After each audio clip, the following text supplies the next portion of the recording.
പാട്ടുകൾ ആസ്വദിക്കുന്നയാളാണ് ഞാൻ. പക്ഷെ ഒരു ക്ഷേത്രത്തിനകത്ത് മറ്റൊരു ഭക്തിഗാനം, അതേപോലെ തന്നെ പള്ളിയിൽ ഹിന്ദു ഭക്തിഗാനവും വേണ്ട. അതിനൊക്കെ കുറിക്കുന്നത് കുറിക്കല്യാണത്തിന് ഇന്നത് എന്ന് മേശ വലിച്ചിട്ടിട്ട് ഉത്സവ സമയത്ത് അവിടെ നിന്നുകൊണ്ട് സുവിശേഷം നടത്തിയിരുന്ന കാലമുണ്ട്. പാപികളേന്ന് നീട്ടി വിളിച്ച്, ഈ പാപികളേന്ന് വിളിച്ചത് സംഘികളെയല്ല, ഹിന്ദുക്കളെയാണ് വിളിച്ചത് പാപികളെന്ന്. നരകത്തിൽ പോകുമെന്ന് പറഞ്ഞത് സംഘികൾ പോകുന്നല്ല പറഞ്ഞത്, ഹിന്ദുക്കൾ. അപ്പൊ ഇതൊക്കെ ഒരു കാലത്ത് ക്ഷേത്രം ശ്രദ്ധിക്കാൻ ആളില്ലാത്ത കാലത്ത് നടന്നിട്ടുണ്ട്. എനിക്ക് ക്രിസ്തീയ ഭക്തിഗാനമൊക്കെ നല്ല ഇഷ്ടമാണ്, നല്ല ട്യൂണിൽ പാടുന്ന എല്ലാ ക്രിസ്തീയ ഭക്തിഗാനും എനിക്കിഷ്ടം, മാപ്പിളപ്പാട്ട് എനിക്കിഷ്ടമാണ്. പക്ഷെ അത് ക്ഷേത്രത്തിലല്ല, അത് പൊതുസ്ഥലത്താവട്ടെ, അവരുടെ വേദികളിലാകട്ടെ, അവർ കാസറ്റ് ആക്കിയിട്ട് നമ്മളൊക്കെ കേൾക്കാം. ഒന്നിനോട് ഒരു തരത്തിലുള്ള അലർജി ഇല്ല. അസൽ അലർജിയുള്ള അസൽ വിഷം തീണ്ടിയിട്ടുള്ള ഒരാളാണ്. നമ്മുടെ കേരളത്തിലെ ഈ ഒരു സമൂഹത്തെ വളരെ ഭംഗിയോട് കൂടിയിട്ട് മറ്റു മതസ്ഥര പാട്ട് കേൾക്കുന്നതിൽ ഒരു വിഷമവുമില്ലാത്ത ഈ ഒരു സമൂഹത്തെ വൃത്തിയായിട്ട് വിഭജിക്കാൻ സാധിക്കുന്ന രീതിയിലാണ് KP ശശികല എന്ന് പറയുന്ന ഇവർ ഇടപെടുന്നത്. ഇത്ര കാലമായിട്ട് ഞാൻ ഇവരെ ശശികല ടീച്ചർ എന്നായിരുന്നു അഭിസംബോധന ചെയ്തിരുന്നത്. എൻ്റെ യൂട്യൂബിന് താഴെ തന്നെ ചില ആളുകളൊക്കെ പറയുന്നു, എന്തിനാണ് സുഹൃത്തെ നിങ്ങൾ അവരെ ടീച്ചർ എന്ന് അഭിസംബോധന ചെയ്യുന്നത്, അതിനവർ അർഹയല്ല എന്നാണ് പലരും പറയുന്നത്. എന്തായാലും എൻ്റെ പ്രിയപ്പെട്ട പ്രേക്ഷകർ പറഞ്ഞതിൻ്റെ ഭാഗമായിട്ട് ടീച്ചർ എന്നുള്ള വാക്ക് ഞാൻ ഒഴിവാക്കും. ഇനി KP ശശികല മതി. ഈ KP ശശികല എൻ്റെ പ്രിയ സുഹൃത്തുക്കളെ നമ്മുടെ കേരളത്തെ അതിഭംഗിയായിട്ട് വിഭജിക്കുമെന്നുള്ള കാര്യത്തിൽ ഒരു സംശയമില്ല. അതിലെല്ലാ ശ്രമങ്ങളും ഇവർ തുടങ്ങുന്നുണ്ട്. കഴിഞ്ഞ ദിവസമാണ് നന്ദഗോവിന്ദൻ ഭജൻസ് ഒരു പാട്ട് പാടിയത്. ആ പാട്ട് നിങ്ങൾ എല്ലാവരും കേട്ടതാണ്, കേൾക്കാത്തവർക്ക് മാത്രം.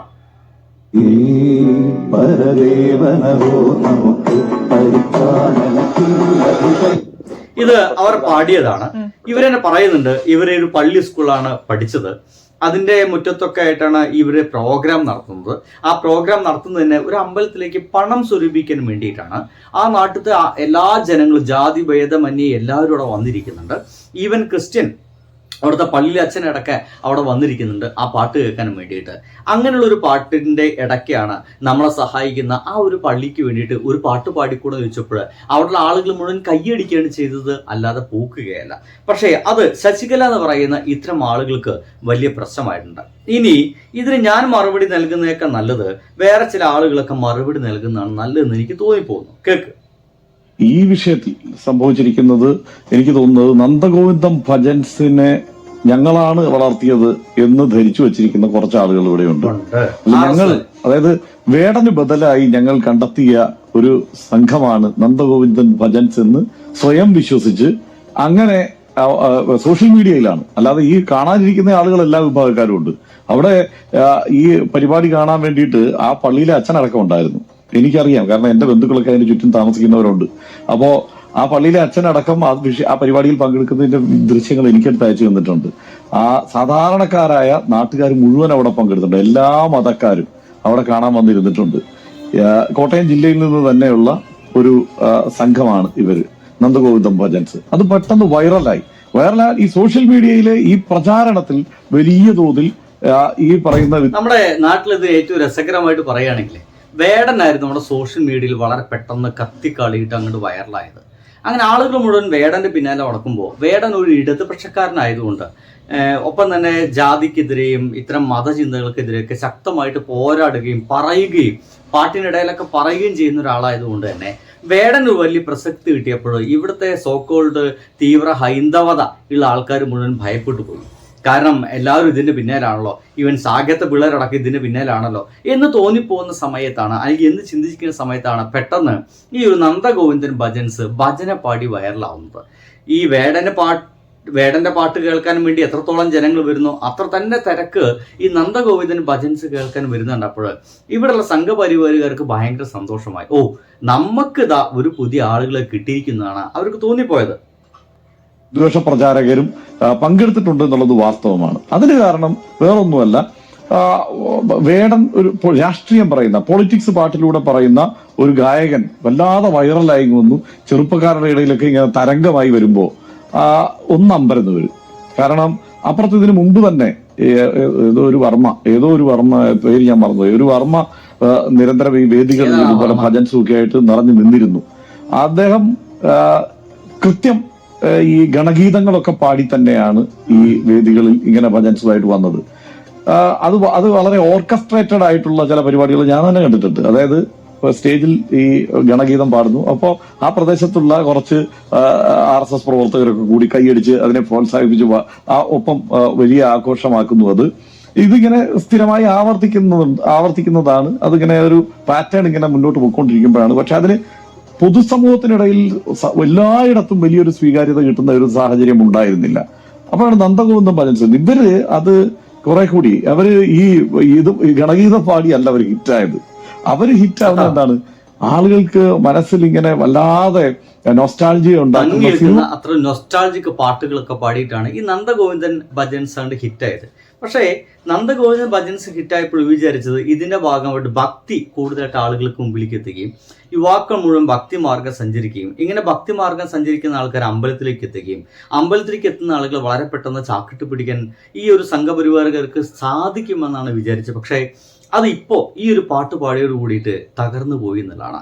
നന്ദഗോവിന്ദ് ഭജൻസ് എന്ന് വെച്ച് കഴിഞ്ഞാൽ നമ്മുടെ നാട്ടിൽ ചില പാട്ടുകാർ ഏത് പാട്ട് പാടണം ഏത് പാട്ട് പാടണ്ട എന്നുകൂടി തീരുമാനിക്കുന്നത് ഇവിടെയുള്ള ഈ KP ശശികല പോലുള്ള ആളുകൾ എന്നാണ് ഇവർ വിചാരിച്ചു വെച്ചിരിക്കുന്നത്. ഇതിന്റെ ഭാഗമായിട്ടാണ് ഇപ്പൊ കാണുന്ന ഈ ഇടപെടലുകൾ.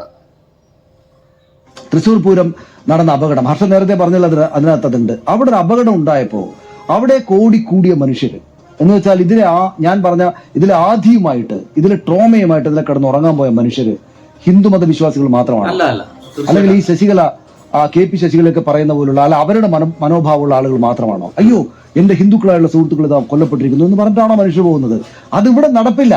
അത് അവർക്ക് ഒരു സ്വപ്നതുല്യമായ സ്ഥലങ്ങൾ ഉണ്ടാവും. ഇത് ഘറ്റോ ആയിട്ട് ജീവിക്കുന്ന ആളുകൾ, അതായത് അതിൽ തന്നെ ഹിന്ദുക്കളെല്ലാം ഒരു ഭാഗത്ത്, മുസ്ലിങ്ങളെല്ലാം ഒരു ഭാഗത്ത്, ക്രിസ്ത്യാനികളെല്ലാം ഒരു ഭാഗത്ത്, ഹിന്ദുക്കളിൽ തന്നെ ഉന്നത ജാതിക്കാരെല്ലാം കുറച്ച് മുകളിലുള്ള സ്ഥലങ്ങളിൽ, സൗകര്യമുള്ള സ്ഥലങ്ങളിൽ, അങ്ങനെ ജാതി തിരിഞ്ഞിട്ട് ജീവിക്കുന്ന അവരുടെ സ്വപ്നതുല്യമായ പ്രദേശങ്ങളിൽ പോയിട്ട് അവിടേക്ക് താമസം മാറിയിട്ട് അവർ ഈ മാതിരി പരിപാടി നടപ്പാക്കട്ടെ എന്നാണ്.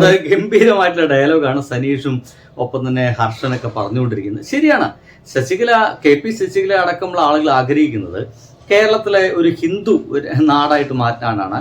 ഇവരൊക്കെ സോക്കോൾഡ് സങ്കല്പത്തിലുള്ള പരശുരാമന്റെ നാടാക്കി മാറ്റുക, അവിടെ ഹിന്ദുക്കൾ മാത്രം ഉണ്ടാവുക, മുസ്ലിങ്ങൾ വേറെ സ്ഥലത്ത് ഉണ്ടാവുക, മുസ്ലിങ്ങൾക്കെതിരെ എല്ലാ തരത്തിലുള്ള ആക്രമണം എങ്ങനെയെങ്കിലൊക്കെ അഴിച്ചുവിടുക എന്നുള്ളതാണ് ശശികല അടക്കമുള്ള ആളുകൾ ആഗ്രഹിക്കുന്നത് എന്നുള്ളതാണ്. ഇനിയും കഴിഞ്ഞിട്ടില്ല കേട്ടോ. ഇവരെ കൃത്യമായിട്ടുള്ള ഉത്തരം നിങ്ങൾ കേൾക്കുക വേണം. സമീപകാലത്തെ ക്ഷേത്രോത്സവങ്ങളിലെ പ്രധാന ആകർഷണ കേന്ദ്രമായി മാറിയ പരിപാടികളിൽ ഏറ്റവും പ്രധാനപ്പെട്ടതാണ് നന്ദഗോവിന്ദം ഭജൻസ്.